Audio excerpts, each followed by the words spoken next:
وقال لفتيانه اجعلوا بضاعتهم في رحالهم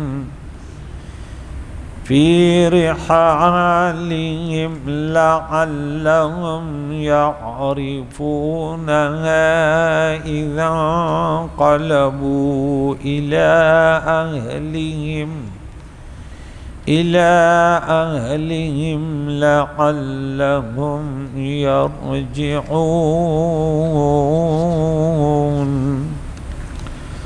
صدق اللہ خالقنا العظیم. کل اس کا درس ہو گیا تھا کہ یوسف علیہ السلام نے اپنے کارندوں سے کہا کہ ان کے پیسوں کو ان کے سامان میں رکھ دو تاکہ جب یہ اپنے گھروں یا گھر والوں کے طرف لوٹ جائیں یہ کیا فرمایا انقلبوا الی اہلہم، تو یعرفون یہ پہچان لیں گے تو ہو سکتا ہے کہ یہ واپس آ جائیں. یہاں سے ہے نا آج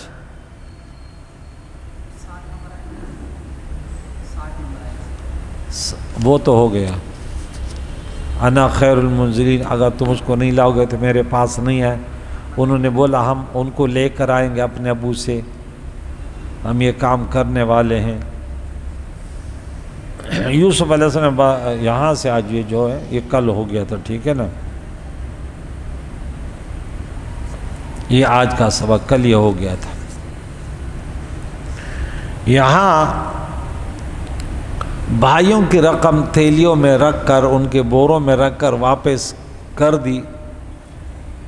امام ابن اسحاق نے کہا کہ یوسف علیہ السلام نے اپنے کارندوں سے کہا کہ انہوں نے غلے کی جو قیمت دی ہے وہ ان کے بوریوں میں رکھ دو، اور اس طرح رکھو کہ ان کو بالکل پتہ نہ چلے، تاکہ جب یہ گھر لوٹیں تو اس رقم کو دیکھ کر دوبارہ آ جائیں. حضرت یوسف علیہ السلام نے کس حکمت کی وجہ سے وہ تھیلی ان کی بوریوں میں رکھوائی تھی جن میں وہ پیسے لے کر آئے؟ نمبر 1 اس کی حکمت کیا ہے؟ نمبر 1 جب وہ گھر جا کر بوریاں کھولیں گے اور ان کو اپنی قیمت واپس مل جائے گی تو وہ حضرت یوسف علیہ السلام کے کرم اور آپ کی سخاوت سے متاثر ہوں گے اور دوبارہ جانے کے لیے راغب ہوں گے. جب کہ انہوں نے غلے کی طلب ہی تھی. کوئی بھی آپ سے اچھا سلوک کرے آپ ان کے ساتھ بیٹھنا، ان کے بعد جانے کو پسند کرو گے، کیونکہ شرپسند اور بد مزاج انسان کوئی پسند نہیں کرتا ان کے پاس بیٹھے. اللہ نے اپنے نبی کے فرمایا کہ اللہ کی رحمت کی وجہ سے آپ نرم دل تھے. وَلَوْ كُنْتَ فَظًّا غَلِيظَ الْقَلْبِ لَانفَضُّوا مِنْ حَوْلِكَ. یہ سب اگر آپ سنگ دل ہوتے نا یہ سب بھاگ جاتے، آپ کے پاس کوئی ایک نہیں ہوتا. تو یوسف علیہ السلام کے اخلاق، مہمان نوازی اور پھر یہ احسان، تو کوئی کہتا ہے کہ لوگ مجھے اچھا کہے تو وہ کام کریں. اللہ کے نبی نے فرمایا ان چیزوں کو پسند نہیں کرو جو لوگوں کو پسند ہے. دنیا کو ترک کر دو. لوگ تم سے کسی نے پیسے اگر تم نے دیے نہیں لڑو بھائی، دیے تو ٹھیک ہے چھوڑ دو، اب ہو جائیں گے تو دے دے، لیکن کیا بات پہ لڑنا جھگڑنا، پھر یہ کہ اس کے لیے ماتھے میں ہر وقت 12 بجا کے رکھنا کہ بھئی پیسے لیے ہوئے یہ فلائیں. نمبر 2 حضرت یوسف علیہ السلام کو یہ خطرہ تھا کہ شاید ان کے باپ کے پاس مزید غلہ خریدنے کے لیے رقم نہ ہو، اس لیے انہوں نے یہ قیمت پوری واپس کر دی. نمبر 3 حضرت یوسف علیہ السلام نے یہ ارادہ کیا کہ وہ قحط کا زمانہ ہے، ہو سکتا ہے ان کے باپ کے ہاتھ تنگ ہو تو اس طرح باپ کو کچھ خدمت کریں گے. نمبر 4 ایام قحط میں جب ان کے بھائیوں اور باپ کو غلہ کی سخت ضرورت تھی تو ایسے حالات میں انہوں نے ان کو قیمتاً غلہ دینا صلہ رحمی کے خلاف اور برا جانا، اس لیے چپکے سے وہ رقم انہوں نے واپس کر دی. نمبر 5 حضرت یوسف علیہ السلام کا گمان تھا کہ جب ان کے بھائی سامان میں رقم کی تھیلی دیکھیں گے تو یہ خیال کریں گے کہ شاید سہوا اور نسیان سے ان کی یہ رقم ہمارے بوریوں میں آ گئی، اور وہ انبیاء کی اولاد ہیں، وہ ضرور اس رقم کو واپس کرنے آئیں گے، یہ معلوم کرنے آئیں گے کہ آخر کس سبب سے ہماری بوریوں میں یہ رقم آ گئی۔ نمبر 6، حضرت یوسف علیہ السلام نے اس طریقے سے ان کے ساتھ حسن سلوک کرنا چاہا اور ایسے طریقے سے کہ ان پر حضرت یوسف علیہ السلام کا احسان ظاہر ہو اور ان کو عار محسوس نہ ہو۔ نمبر 7، حضرت یوسف علیہ السلام یہ چاہتے تھے کہ وہ جان لے کہ میں جو ان کے بھائیوں کو بلوا رہا ہوں تو اس پر ظلم کرنے کے لیے نہیں بلوا رہا اور نہ غلے کے دام چڑھانے کے لیے بلا رہا ہوں۔ نمبر 8، حضرت یوسف علیہ السلام یہ چاہتے تھے کہ ان کے والد کو یہ معلوم ہو جائے کہ حضرت یوسف علیہ السلام ان کے بیٹوں پر کریم ہیں، تاکہ وہ اپنے بیٹوں کو ان کے پاس بھیجنے میں خطرہ محسوس نہ کرے۔ نمبر 9، چونکہ یہ تنگی کا زمانہ تھا اس لیے حضرت یوسف علیہ السلام یہ چاہتے تھے کہ ان کی کچھ مدد کی جائے، اور چونکہ چوروں اور ڈاکوں کا خطرہ تھا اس لیے رقم کو بوریوں میں چھپا کر رکھ دی۔ ہاتھوں میں ہوں گے تو چور ڈاکو، پہلے بھی ڈاکو ہر دور میں ہوتے تھے، ہر دور میں، ایسے نہیں کہ نہیں۔ اب سوشل میڈیا ذرا زیادہ ہو گیا تو چور ہر جگہ سامنے آتے ہیں، اور پہلے ایسے نہیں ہوتے، ورنہ چور جب سے انسان بنے تو بس اس میں یہ لوگ چلتے رہے۔ نمبر 10، حضرت یوسف علیہ السلام کے بھائیوں نے ان کے ساتھ انتہائی ظالمانہ اور بے رحمانہ سلوک کیا تھا۔ جواب میں حضرت یوسف علیہ السلام یہ چاہتے تھے کہ ان کے ساتھ انتہائی کریمانہ اور اچھا سلوک کیا جائے۔ حضرت عقبہ بن عامر رضی اللہ عنہ بیان کرتے ہیں کہ میں نے عرض کیا، یا رسول اللہ مجھے سب سے اچھا عمل بتا دیجئے۔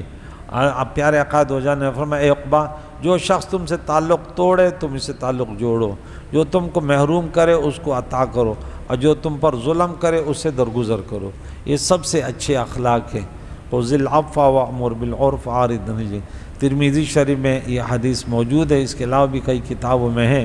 حضرت علی سے روایت ہے کہ حضور علیہ السلام نے فرمایا، جو شخص تم سے تعلق توڑے تم ان سے تعلق جوڑو، اور جو تم سے برا سلوک کرے تم ان سے اچھا سلوک کرو، اور حق بات کہو خواہ وہ تمہارے خلاف ہو۔ حق بات سورہ نساء میں 134 اور سورہ مائدہ میں 8 نمبر میں انصاف، عدل انصاف کا اللہ کریم نے ہمیں حکم دیا ہے۔ ایک سعدی شیرازی فرماتے ہیں کہ بدیرہ بدی سہل باشد جزا، اگر مردی احسن الی من اساء، کہتے برائی کے مقابلے میں برائی تو آسان ہے، ٹھیک ہے نا، اگر تو جوان ہے تو چلو بروں کے ساتھ اچھا کر کے دکھا، یہ ہے جوان مردی۔ ہمارے ہاں تو ان کو بغیرت تصور کیا جاتا ہے۔ حالانکہ یہ قرآن پاک کے تعلیمات میں سورہ رعد اور سورہ مومنون، سورہ قصص اور سورہ حامیم سجدہ کی 34 نمبر آیت میں کہ بروں سے بھی اچھا سلوک کرو تمہارے دوست بن جائے گے۔ ہم سمجھتے ہیں کہ دوستی بھی ہو، لوگ ہم سے محبت بھی کریں، لیکن وہ کام نہیں کرتے۔ میرے نبی نے فرمایا تم جنت میں نہیں جا سکتے جب تک ایمان نہ ہو۔ اب وہ پھر فرمایا کہ ایمان کی حلاوت یہ تم محبت ہے جب تک پیدا نہیں کرو گے نہیں جا سکتے۔ اور بولا محبت ہے کب پیدا ہوتی کہ ایک دوسرے کو سلام کرو۔ ہم سلام کرتے ہیں جس کو جانتے ہیں السلام علیکم، وہ سلام بھی ایسے سلام کے اللہ کی امان۔ ابھی پیارے عقائد و جہان نے بھی ہمیں بروں کے ساتھ اچھے سلوک کی تاکید فرمائی۔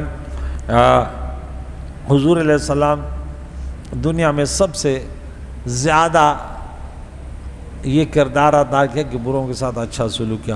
بے شک حضرت یوسف علیہ السلام نے اپنے بھائیوں کی بدسلوکی کے جواب میں نیک سلوک کیا، لیکن ہمارے نبی پیارے عقائد و جان کی سیرت میں ایسے بکثرت مثالیں ہیں۔ جب آپ ان لوگوں اس کو آپ پڑھو گے دیکھو گے تو آپ کو پتہ چلے گا کہ حضور جیسا کائنات میں کوئی نہیں۔ ایک ترمذی شریف کی حدیث ہے، عائشہ صدیقہ رضی اللہ بیان کرتے حضور علیہ السلام طبعاً بد زبان نہیں کرتے تھے، نہ تکلفاً بازار میں شور کرتے تھے، اور نہ برائی کا جواب برائی سے دیتے تھے، لیکن معاف کر دیتے اور درگزر فرماتے تھے۔ شمالی ترمذی میں یہ حدیث موجود ہے۔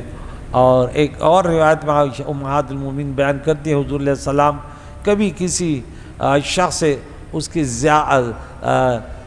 دنیاوی اس کی زیادتی کا بدلہ نہیں لیتے تھے جب تک کہ اللہ کے حدودوں کو نہ توڑا جائے۔ اللہ کے دین پر بہت زیادہ غصہ کرتے تھے، سمجھ آئی؟ اگر کوئی شخص اللہ تعالیٰ کی حدود کو توڑتا تو آپ سب سے زیادہ غضب ناک ہوتے تھے، اور آپ کو کبھی دو چیزوں میں سے کسی چیز کا اختیار نہیں دیا گیا مگر آپ اس چیز کو اختیار کرتے تھے جس میں آسانی ہوتی تھی، جبکہ گناہ ہو، سنو، بشرطے کہ اس میں گناہ نہ ہو۔ تو یہ دے کہ حضور علیہ الصلوۃ والسلام آسان عمل کو اختیار کرتے تھے، مشکل نہیں، کیونکہ حضور تو مشکل بھی کرتے لیکن ہمارے لیے پھر مشکلات ہوتی تھی، بہت ساری چیزیں ہمارے وجہ سے۔ معاف کرنا حضور علیہ السلام کا طریقہ تھا۔ پیارے آقا دو جان کا عظیم حلم یہ ہے کہ جنگ احد میں کافر آپ کے خلاف جنگ کرنے آئے تھے، انہوں نے آپ کا نچلا سامنے کا دانت شہید کر دیا، آپ کا نچلا ہونٹ زخمی کر دیا، آپ کا چہرہ خون سے رنگین ہو گیا۔ حضرت عبداللہ بن مسعود بیان کرتے ہیں، گویا میں حضور علیہ السلام کا چہرہ دیکھ رہا تھا، آپ انبیاء سابقین میں سے کسی نبی کا ذکر فرما رہے تھے، ان کا چہرہ ان کے قوم نے خون سے رنگین کر دیا، وہ اپنے چہرے سے خون پونچھ رہے تھے اور یہ کہہ رہے تھے کہ اے اللہ میرے قوم کو بخش دے کیونکہ وہ مجھے نہیں جانتے۔ یہ بھی بخاری کی حدیث مبارکہ ہیں۔ تو حضور علیہ السلام سے عرض کیا کہ آپ مشرکین کے خلاف دعائے ضرر کیجیے۔ آپ نے فرمایا مجھے لعنت کرنے والا بنا کر نہیں بھیجا گیا، مجھے تو رحمت بنا کر بھیجا گیا، تو رحمت تو تب ہے کہ بروں کو بھی دعا دے۔ حضرت علی کرم اللہ وجہہ بیان کرتے ہیں کہ جنگ خندق کے دن حضور علیہ السلام نے فرمایا اے اللہ مشرکین کے گھروں اور ان کے قبروں کو آگ سے بھر دے۔ انہوں نے ہمیں عصر کی نماز پڑھنے سے اپنے خلاف لڑائی میں مشغول رکھا حتیٰ کہ سورج غروب ہو گیا۔ یہ بھی بخاری، مسلم، سنن ابو داؤد، نسائی وغیرہ کی حدیث ہے۔ اس حدیث میں پیارے آقا دو جان نے مشرکین کے خلاف دعائے ضرر فرمائی، اور حدیث سابق میں کہ آپ نے کبھی دعائے ضرر نہیں کی، تو اس میں کیا تطبیق ہے؟ ایک میں تو ہے کی ہے، ایک میں ہے نہیں ہے۔ تو اس کا جواب یہ ہے کہ حضور علیہ السلام نے آپ کے ذات کو جو اذیت پہنچی تھی اس کے لیے بدعا نہیں کی، معاف کر دیا، لیکن اللہ تعالیٰ کی عبادت میں جو خلل ڈالا جاتا آپ اس کو معاف نہیں کرتے تھے، اور خلل ڈالنے والوں کے خلاف دعائے ضرر فرماتے۔ برائی کا جواب بھلائی سے دینے اور آپ کے خلق کریم پر یہ حدیث بھی ہے کہ حضرت زید بن عمار رضی اللہ تعالیٰ بیان کرتے ہیں کہ یہودی علماء میں سے ایک شخص حضور علیہ السلام کے پاس آپ نے قرض کا تقاضا کرنے کے لیے آیا، اس نے آپ کے دائیں کندھے سے چادر پکڑ کر کھینچی اور کہا اے عبد المطلب کے اولاد، تم لوگ بہت دیر سے قرض کی ادائیگی کرتے ہو اور میں تم لوگوں کو اچھی طرح جانتا ہوں۔ حضرت عمر رضی اللہ تعالیٰ عنہ نے اس کو ڈانٹا، تب حضور علیہ السلام نے فرمایا مجھے اور اس شخص کو کسی اور چیز کی تلقین کی ضرورت ہے، جو تم نے کیا یہ نہیں ہے۔ تم مجھے اچھی طرح سے ادائیگی کی تلقین کرتے اور اس شخص کو احسن طریقے سے تقاضا کرنے کا تلقین کرتے، غصہ نہ کرتے کہ بھئی اچھے طریقے سے قرض مانگا جاتا ہے۔ ہاں اے عمر جاؤ اس کا قرض ادا کرو، ابھی اس کی مدت ختم ہونے میں 3 دن باقی تھی، تم اس کو 30 سا تقریباً 3 من غلہ زیادہ دینا کیونکہ تم نے اس پر سختی کی تھی، ہاں یہ اس سختی کا تدارک ہو جائے۔ اب حضور علیہ السلام کے اخلاق کریمہ، انس بن مالک بیان کرتے ہیں کہ پیارے آقا دو جان کے ساتھ میں جا رہا تھا، حضور علیہ السلام نے ایک نجرانی سخت چادر اوڑے ہوئے تھے، ایک دیہاتی نے اس چادر کو پکڑ کر زور سے کھینچا، حتیٰ کہ میں نے دیکھا کہ اس کے زور سے کھینچنے کی وجہ سے آپ کے کندھے کے اوپر نشان پڑ گئے تھے۔ پھر اس نے کہا آپ کو جو اللہ تعالیٰ نے مال دیا ہے اس میں سے میرے لیے حکم دیجئے۔ آپ نے اس کے طرف مڑ کر دیکھ کر مسکرائے اور اس کو حکم دیا کہ اس کو دے دو، ان کو دے دو۔ یہ بخاری، مسلم اور نسائی وغیرہ کی حدیث ہے۔ اس حدیث میں حضور علیہ السلام کے عظیم عفو اور درگزر کا بیان ہے، اور یہ کہ آپ کی جان پر جو اذیت ہوتی تھی آپ اس کو برداشت کرتے تھے، اور سخت طبیعت دیہاتیوں کو آپ حسن تدبیر سے درگزر فرماتے تھے، حالانکہ وہ وحشی جانوروں کی طرح غیر مانوس اور بہت جلد متنفر ہو جانے والے تھے دیہاتی۔ آپ خلق عظیم کے حامل تھے، اور آپ اس آیت کے مصداق ہیں۔ فَبِمَا رَحْمَةٍ مِّنَ اللَّهِ، ابھی بھی میں نے سنائی کہ پس آپ اللہ کی رحمت سے ان کے لیے نرم دل ہوئے، اور اگر آپ بد مزاج اور سخت دل ہوتے تو وہ ضرور آپ کے پاس سے بھاگ جاتے تھے۔ 159 نمبر آیت ہے سورہ ال عمران میں۔ تو اب پیارے یوسف علیہ السلام نے ان کے ساتھ یہ سلوک کیا، اور پھر یوسف علیہ السلام کو اپنے پاس ان کے ساتھ جو ہے وہ بھیجا۔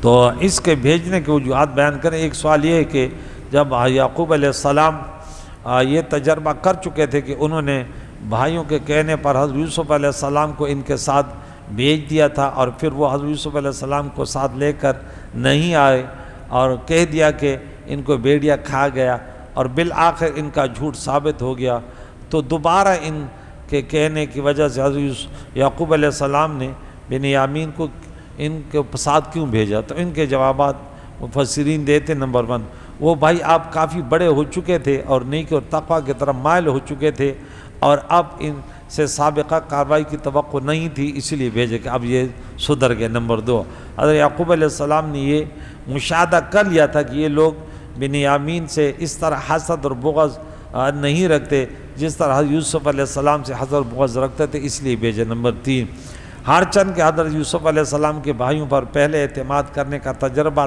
تلخ تھا، لیکن قحط کی وجہ سے حضرت یعقوب علیہ السلام یہ خطرہ منہ لینے کے لیے تیار ہوئے کہ چلو غلہ لے کر آئے گا۔ نمبر 4، یہ بھی ہو سکتا تھا کہ اللہ تعالیٰ نے حضرت یعقوب علیہ السلام کی طرف وحی کی ہو، اور اس وجہ سے حضرت یعقوب علیہ السلام تیار ہو گئے تھے کہ اللہ کی طرف سے وحی آ گئی تھی۔ تو یہ آج ہماری 64 آیت ہو گئی ہیں کہ فَلَمَّا رَجَعُوا إِلَىٰ أَبِيهِمْ، جب وہ اپنے والد کے طرف آئے تو قالوا یا ابانا، ہمارے ابا جان، منع منا الکیل، ہمیں غلہ لینے سے منع کر دیا گیا، فارسل معنا خانہ، ہمارا بھائی بنیامین ہمارے ساتھ بھیج دے، نقتل، ہم ایک پیمانہ لے کر آئیں گے غلے کا، اور ہم اس کی حفاظت کریں گے۔ تو قال هل آمنکم علیہ، تو یعقوب علیہ السلام نے، ان کے والد نے کہا کیا اس کے متعلق میں تم پر اس طرح اعتبار کروں کما امنتکم علی اخیہ من قبل، جس طرح میں نے اسے پہلے اس کے بھائی کے متعلق تم پر اعتبار کیا تھا۔ فاللہ خیر حافظا، یہاں پہ انہوں نے کہا اللہ حفاظت فرمانے والا ہے، وہو ارحم الراحمین، اور وہ سب رحم کرنے والوں سے سب سے زیادہ رحم کرنے والے ہیں۔ 64 آیت ہو گئی۔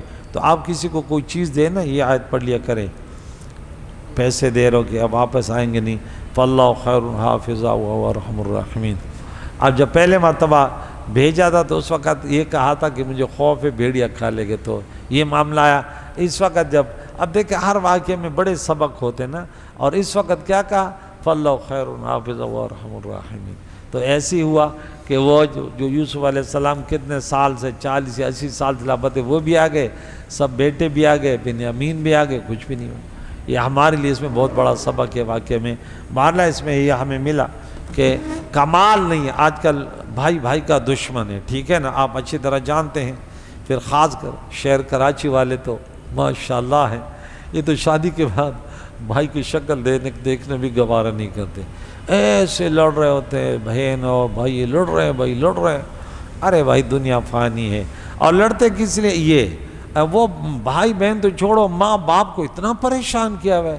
اگر ایک گھر ہے نا، ابو وہ گھر بیچ دینا، ہمارا اپنا حصہ دے دے، میں پھر ان کو صحیح سبق دیتا ہوں۔ میں کہتا ہوں ان کو کہہ دے کہ چلو تو آ جا، امام صاحب کے پاس جاتے ہیں، تیرا حصہ دلا دیتے ہیں۔ ہاں میں نے بول لیا، پھر میں اس کو پٹی پڑھاؤں کہ جا تمہیں حصہ ملے گا بھی نہیں، تو کیا کر سکتا ہے؟ ہاں ابو زندہ بھائی اس کی ملکیت ہے نا، یہ میرا بیٹا ہے، یہ میرا چشمہ، ٹھیک ہے بھائی، اس کا اس میں کیا ہے؟ میں بھائی فی سبیل اللہ کسی کو دے رہا ہوں، میں مالک ہوں نا بھائی، ٹھیک ہے میرے مرنے کے بعد یہ وارث ہو گیا نا، اب زندگی میں مجھے کیوں پریشان کر رہے ہیں؟ ابو یہ چشمہ تیرے، لیکن یہ اس میں میرا ہے۔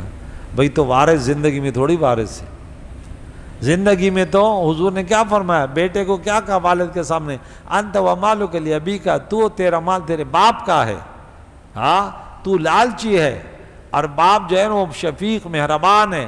ہر ماں باپ اولاد کے لیے وہ جیتے ہیں، اولاد کے لیے جمع کرتے ہیں، لیکن اولاد یہ سوچ نہیں رکھتی، وہ تو شروع سے بھی کہتے ہیں ہاں اب بوڑھا ہو گیا کسی کام کا نہیں ہے، موت آ جائے تو اچھی بات ہے، تاکہ گھر بار بیچ کے ہاں بھائی بہن تقسیم کر لیں، اور بس تھوڑا سا بس کراچی میں رواج ہے، سویم دیم کے علاوہ مجھے نہیں پتہ کہ یہ کچھ کرتے بھی ہیں نہیں، الا ماشاء اللہ ہوتے ہیں، لیکن اکثریت ہے کہ بس سویم دیم کیا بولا فرض پورا ہو گیا، پھر اگلے سال جو ہے نا جب برسی کریں گے، وہ بھی اکثریت اس لیے کرتے کہ لوگ کیا کہیں گے، آج جب یہ دل میں آئے کہ لوگ کیا کہیں کوئی ثواب نہیں ہے، ہاں برسی یا سویم میں تب ثواب ملے گا کہ اللہ کے رضا کے لیے ہو بھائی، ہاں تو کریم مولا سے دعا ہے، یوسف علیہ السلام کے واقعہ میں ہمیں یہ ملتا ہے کہ کتنا انہوں نے برا کیا، کتنا برا کیا، اور یوسف علیہ السلام اتنی بھلائی کرتا ہے کہ اس کی انتہا ہے، تو اس لیے پھر اب بروں کے ساتھ اچھا کرنے والوں کو میں آپ کو بار بار کہتا ہوں صلہ رحمی ان سے قائم کرو جن سے تمہاری نہیں بندی، اللہ تمہاری عمر میں اضافہ فرمائے گا، اللہ تمہارے مال میں برکت عطا فرمائے گا، تمہارا خاتمہ بالخیر ہوگا۔ کس قدر حضور علیہ السلام نے ہمیں اس قرآن پاک کی تعلیمات سمجھائے۔ اللہ تعالیٰ سے دعا ہے کہ ہم بروں کے ساتھ بھی اچھا سلوک کریں، لیکن جو دشمن ہیں جیسے انڈیا نے برا کیا تو ان کے ساتھ بدلہ لینا وہ صحیح ہے، ٹھیک ہے نا، کہ وہ غیر مسلموں کو صحیح وہ دکھاؤ کہ ان کو پتہ چلے کہ تمہاری حقیقت کیا ہے، ٹھیک ہے نا۔ اللہ پاکستان کو استحکام عطا فرمائے، مسلمانوں کے دشمنوں کو اللہ نیست و نابود فرما دے، ہم سب کے مرحومینوں کی مغفرت، زندوں کو دین اسلام پر جین اس پر موت نصیب فرمائے۔ وصلی اللہ علیہ محمد و صحبہ اجمعین برحمتہ۔